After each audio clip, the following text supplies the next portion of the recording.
Wild weather caused major delays for commuters in the northeast as the region was battered by 50 miles per hour winds. Gales arrived in the early hours of Monday, with the Met Office releasing a yellow weather warning for wind. Throughout the day, metro commuters and train passengers faced disruption, and a power cut in Crockrook left 100 homes and businesses without power. Winds reached speeds of 46 miles per hour on Monday morning, causing trees and branches to snap and fall. Trains on the metro were suspended between Monkseaton and Tynemouth at 9:30 a.m. after a tree crashed down onto the overhead lines. A Nexus spokesperson said a tree came down in the high winds adjacent to the metro line on the stretch between Cullercoats and Whitley Bay. Part of the tree came to rest on the overhead lines, though the lines didn't actually come down. We had to suspend services while our engineering teams were sent to the site to remove the tree and the branches that were impacting on the overhead lines. A tree fell on top of Ryan Kerr's car, and Jesmond passengers were able to use their tickets on buses until the line was reopened around an hour later.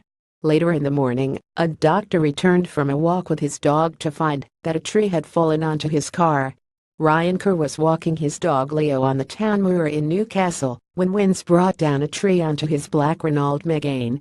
The car, which was parked on Forsyth Road in Jesmond, was struck at around 11:30 a.m. and was left with scratches to the bonnet and windscreen.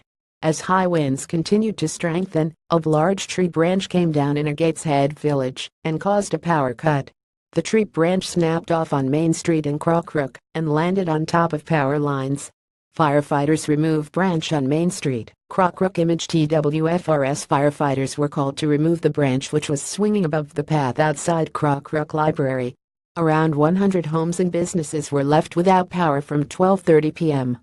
Once again, a tree caused misery for train travelers after falling onto the line between Newcastle and Durham stations.